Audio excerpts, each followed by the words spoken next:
Hey everybody, it's zupermanguy, and this week I want to talk about something that's contextually appropriate for my life at the moment. Recently, I've been doing a lot more driving than is typical for me, and as a result of that, I've been spending a lot of time thinking about driving, the rules of the road, and really just courtesy. So that's what this week's episode is going to be. It's going to be driving and courtesy, and how those two things are related. I guess I'll begin with the reason I've been driving a lot is because I've been driving around my state visiting some people who are dear friends and family to myself. So the type of driving I've been doing has been like road trip type of driving, where I'm on the road for an extended period of time, because it's short enough drives. It's like 4 hours-ish for all the people I've been visiting, which is it's convenient, but at the same time, 4 hours is still a while. But it's long enough that you do have to plan for it, but at the same time, it's not so long that it just consumes a day, and it doesn't justify stopping 2 or 3 times to really draw out the drive. So, I've been doing some marathon driving, as it were. And as a result of that, I've been spending a lot of time observing other people's driving habits, and as well as my own. And I want to make a quick comment here. There is never a good reason to not use your turn signal. You should use it whenever you're turning, whenever you're changing lanes, whenever you want to change lanes. There is never an excuse, unless you are driving, like, one-handed, and I mean literally missing an arm, in which case, I don't really know what the rules regarding getting a driver's license with one arm are, but in any case, everybody should be using their turn signals, because when you are in a car, you are so limited in your ability to communicate with any other drivers. And each and every one of you is driving around at high velocity a 2-ton chunk of steel. And that's terrifying. And I don't want to say that cars are a weapon, but they can be. In the same way that, like knives, for the most part, it's a tool. You use them in the kitchen, you cut tomatoes in your steak or what have you.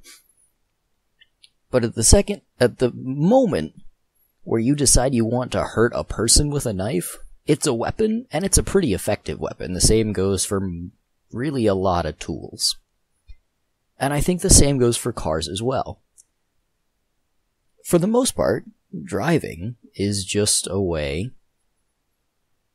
to get from one point to another. But most people don't drive just for the sake of driving. It's not unheard of. But I think for the most part, people are forced to drive enough that they sort of want to keep it to a minimum. And as a result of that, people sort of end up in this mentality where they sort of abhor driving, and at the same time that makes them angry when they're behind the wheel, or at the very least not happy. And I'm not trying to say that anybody should be happy about getting behind the wheel. It's oftentimes having to drive somewhere sucks. But at the same time, chances are everyone in traffic around you has the exact same mentality.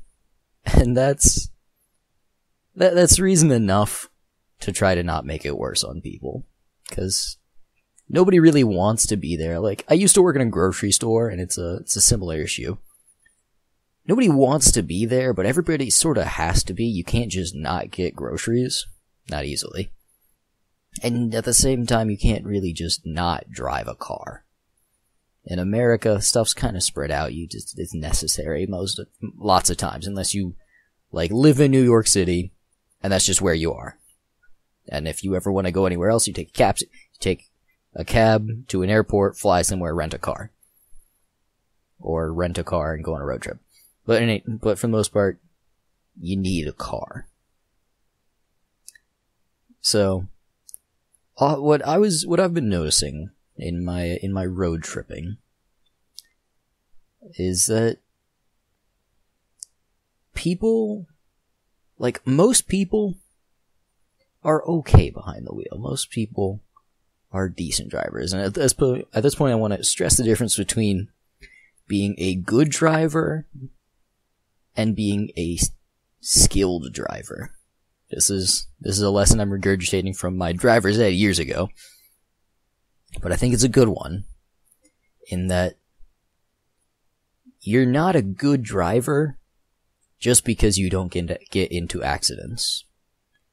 Because you can not get into accidents and still speed, you can still cut people off, you can still be rude and inconsiderate to the people around you. And at that point, you're obviously not a good driver, but you could still be a skilled driver because you don't run into stuff. But that's not a good mentality. You don't want to count yourself as a good driver because you don't hit stuff. That's super lame. Like, nobody wants to be driving with the guy who's driving like a total maniac and then praises himself because he didn't hit a person. So, that's the difference between skilled and good driving. Good driving it's safe driving. It's moving with the flow of traffic. I'm not going to say obeying the speed limit, because everybody speeds. And I think that's fine. Like, at the point where you would have to actively slow down the people around you and make them angry because, for some reason, being slowed down is directly related to people being angry behind the wheel. But at the point where you are actively slowing people down and thereby making them angry, just ignore the speed limit. Well, don't ignore it entirely, but move with the flow of traffic. If the speed limit's 45, traffic's moving at 55, 60, chances are it's probably safer to move at 55, 60. Like, if you're a new driver for whatever reason, or you're just having a weird day and you're uncomfortable behind the wheel, people can only knock you so far for cruising in the right lane at the speed limit. There's nothing wrong with that. But beyond just speed limits, people driving tend to anybody who commutes. Not that I've commuted, but I've spent enough driving that I'm going to comment anyways. But anybody who drives a fair amount knows that people are angry behind the wheel. And I think that's weird. Because driving is... it's very clearly one of the most dangerous potential times for any person. Because most of the time, if you're just hanging out at your house, you chilling with your dog or watching TV or whatever, if you get angry, no worries. You sit there, you be angry. And there's nobody's worse for wear as a result of that. But when you're driving and you're angry, you go faster, you're more aggressive towards the people around you, and it's super dangerous because you're suddenly being more aggressive than you normally are, while at the same time trying to operate a squirrely 2-ton hunk of steel that's moving at high velocity. And that's super scary. So, yeah, I think it's kind of bizarre that it's just accepted that in America you're going to be angry when you get behind the wheel. I think that's very bizarre and very dangerous for everybody. And I'm going to take a moment here and talk about the law. So when you get behind the wheel, when you get your driver's license even, you're sort of acknowledging the laws of the road, and you're saying, yeah, I will obey these. That's what getting a driver's license is. It's saying, I'm prepared to get behind the wheel of a car and follow these rules so I don't hurt people. And I think people tend to forget that, and who can blame them? They first got their driver's license years ago, most of them. Decades, lots of them. And for the most part, once you get your license, you don't really have to go, like, unless you let it completely expire, or if you get a bunch of tickets. Once you have your license, you're sort of in the clear. You can go do whatever you want. Unless you screw up super hard, you're just gonna be allowed to have a license. And while lots of people would oppose this because it's very inconvenient, and I acknowledge that, I do think, like, every 5-7 years, everybody to keep their license, should have to retake the actual written portion of the driver's license testing. Because there are so many people who clearly either don't know the law or don't acknowledge it. And it's a problem only because if other people recognize and expect people to obey the laws and another driver doesn't know them, they suddenly cannot predict the actions of that other driver.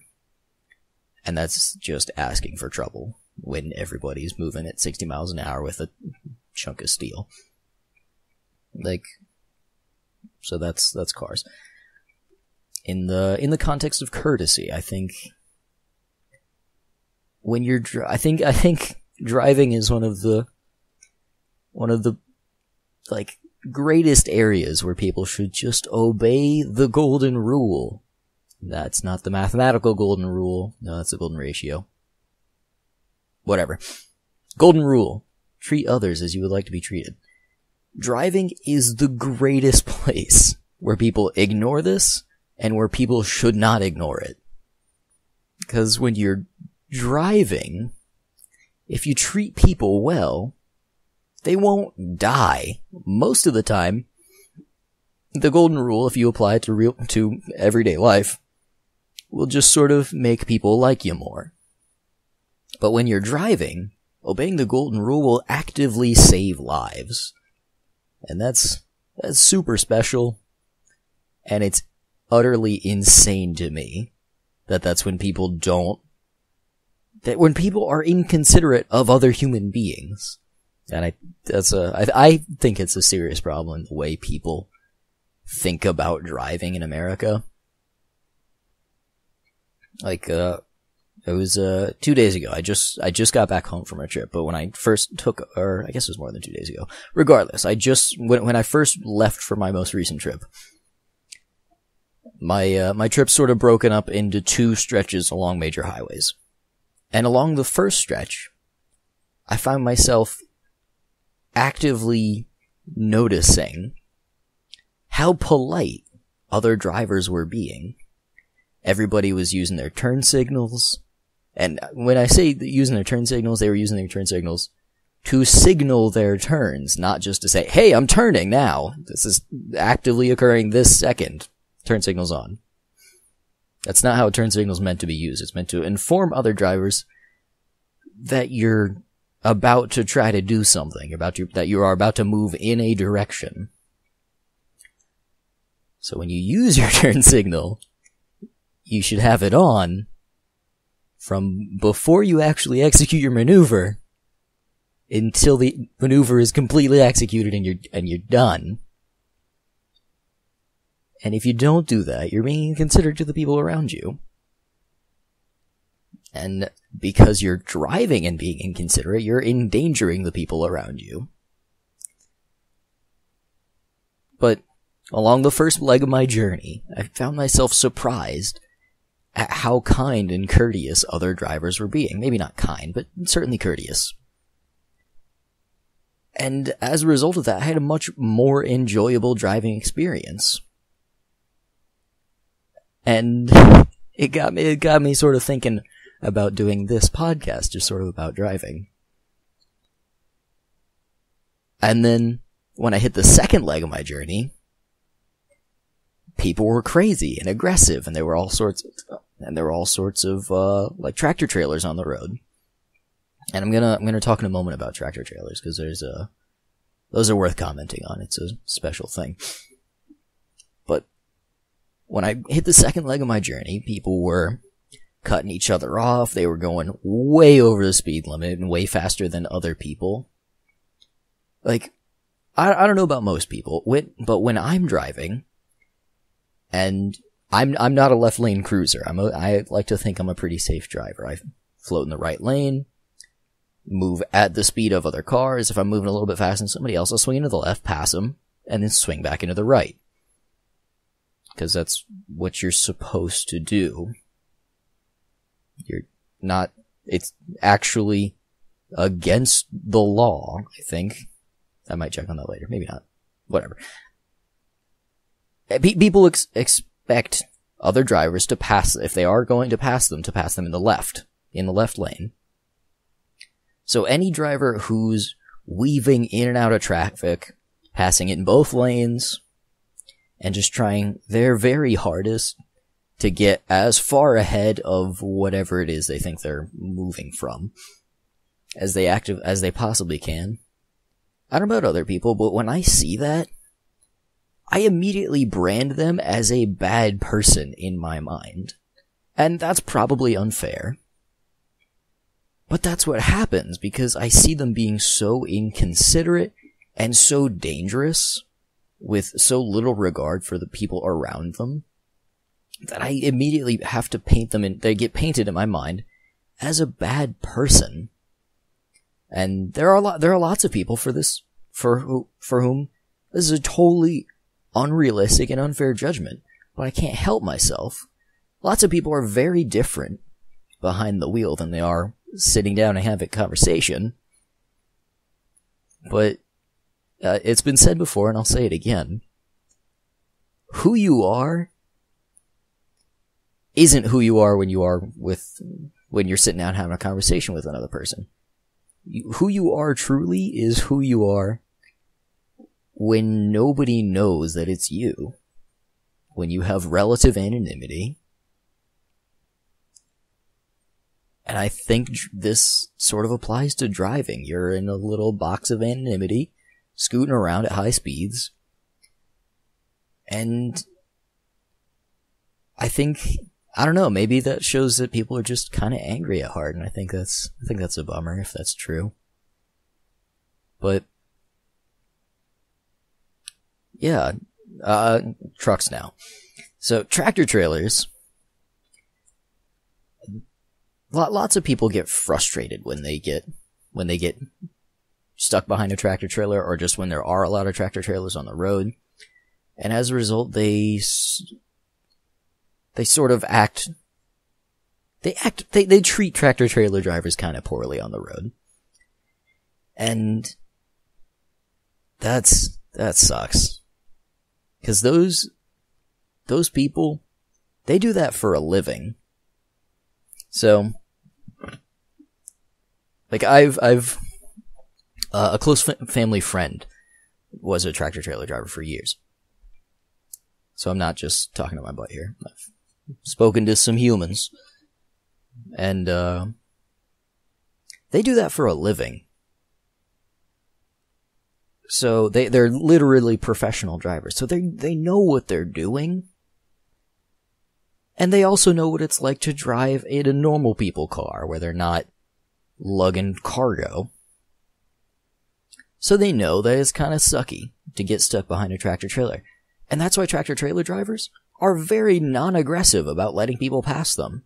That, and they really can't be, because their ability to accelerate is super limited on account of their hauling freight.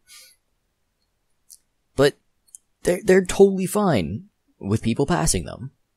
If the traffic won't really allow for it, then that's a bummer, but you shouldn't be laying on your horn, because there's nothing that I want to talk about horns too later. But there's nothing they can do. They understand that it's a bummer, but just shouting about it isn't gonna help. There's shouting into the wind and expecting something to happen is just utterly ridiculous way to go about living your life. But tractor trailer drivers, they know what they're doing.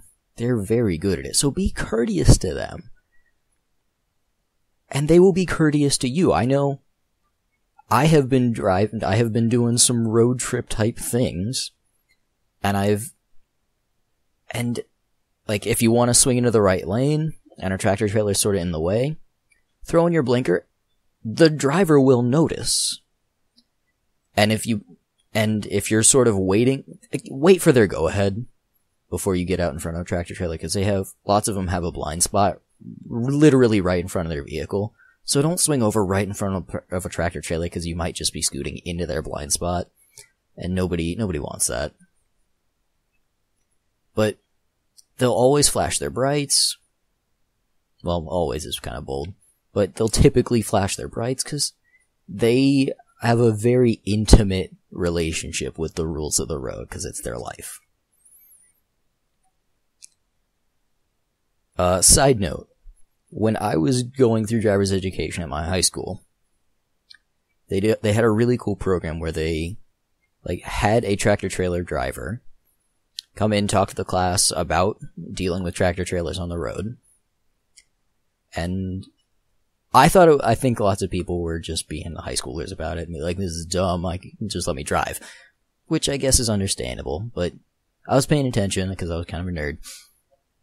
And I thought it was super cool because they let us go sit in the cab of the tractor trailer to look at the blind spots, not to be like, I'm in a tractor trailer, but to see the blind spots.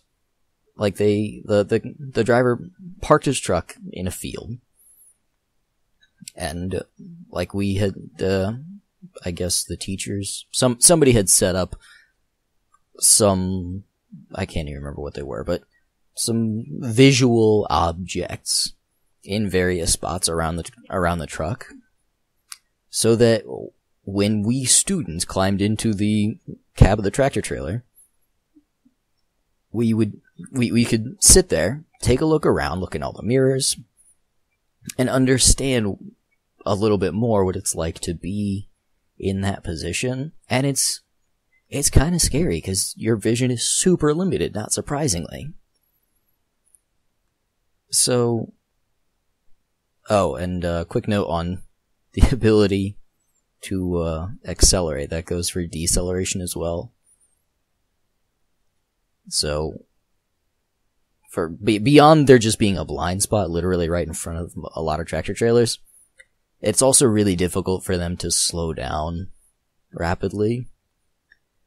So the other reason you shouldn't pull out right in front of a tractor trailer is because oftentimes there's that large amount of space, so they have enough space to slow down and not hurt people.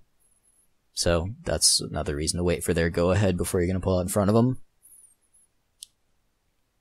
But, yeah. So, driving courtesy. Where am I going? Alright, so this will be more just on general courtesy. I think it's totally ludicrous that any people in any interactions in their everyday life are discourteous to those around them. Like, I can't imagine having that little respect for my fellow human beings, or at the very least, being that just aggressive within myself. I'm not an angry guy. I can't be an angry guy. It's not in me. So when people are like rude to their waiters and waitresses, that blows my mind. Like, I've never worked as a waiter or a waitress.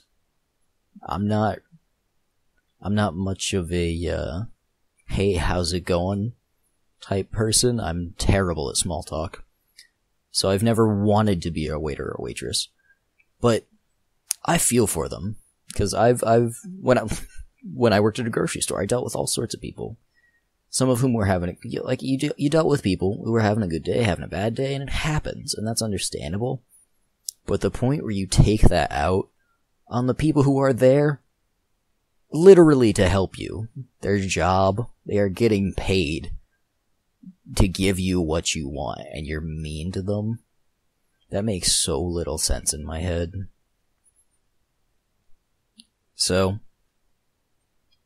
like, I can't imagine, like, I can understand kind of giving a bad tip if service is bad, but people who casually tip like 10%, it makes no sense to me. Waiters and waitresses live off tips. I'm not going to say most of the time, but I know a lot of the time.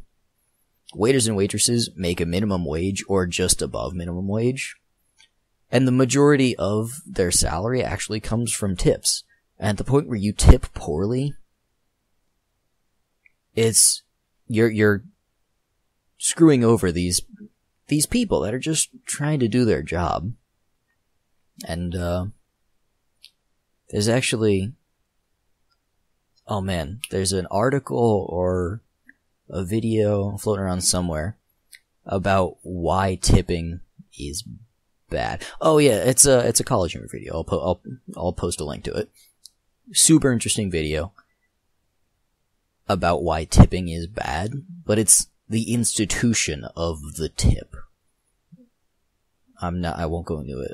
I'll post the video. We'll give it a watch. It's short, but super interesting. It's about why the institution of tipping is kind of messed up. So, outside that, beyond courtesy is huge. Courtesy governs basically all of how I deal with people who aren't close friends to me. And I don't know how it couldn't for some people. And I guess to some extent it does, depending on how you define courtesy. But when you're rude, well, other note about being rude to a waiter or a waitress. Typically they know the rest of the restaurant staff, and if you're rude to them before you receive your food, they can totally screw with that. And don't think they won't. Because if you're being a jerk, they will be a jerk. It happens. But yeah, being in any sort of service industry where you're just having to, where you have to interact with people, that's their job. Don't make them wish that that wasn't their job. Somebody has to, and if they enjoy it, that's awesome. And they'll do a better job because they enjoy it. And they will enjoy it more because you're not being a jerk. But courtesy should also, in my mind, courtesy is just being considerate of your fellow humans, whether it be somebody who's just your waiter or your waitress, or the kid in the fast food line, or kid at the grocery store, or your brother, or your significant other. Courtesy always applies. There is never a point at which you should be like, nah, I don't have to be courteous. Sure, what it means to be courteous changes with a relationship. Because I'm rude to my friends, but it's a friendly rude. It's a joking rude. It's not me being a jerk rude. It's not me trying to hurt anybody's feelings. It's not me trying to get into anybody's face. So what it means to be courteous certainly changes with a relationship, but being considerate doesn't change at all. Because you still have to bear in mind that they're a person. Whoever you're dealing with is also a human being who is gonna have to, reconcile whatever it is you do to them. And if it's something good, that reconciliation is gonna be good. And if it's not, it won't be. It's as simple as that. Alright, I think I'm gonna call it there. I feel like this was kind of an odd episode. Whatever. I think it's worthwhile to talk about courtesy. So, Oh, and sorry about the last week's episode being so late to come up on YouTube. That's just me being lazy. Sorry if anybody was waiting on that. But I should be better about that in the future. I'm certainly going to try to be. And hope you enjoyed listening. If you did, keep an eye out. I'll be posting these every week. At the very least on the archive site, maybe not on YouTube, as we've seen. But hope you have a great week. Hope you enjoyed listening. I enjoyed talking about it. I think I don't know what next week's gonna be. We'll see. I'll play it by ear. But have a good one, all.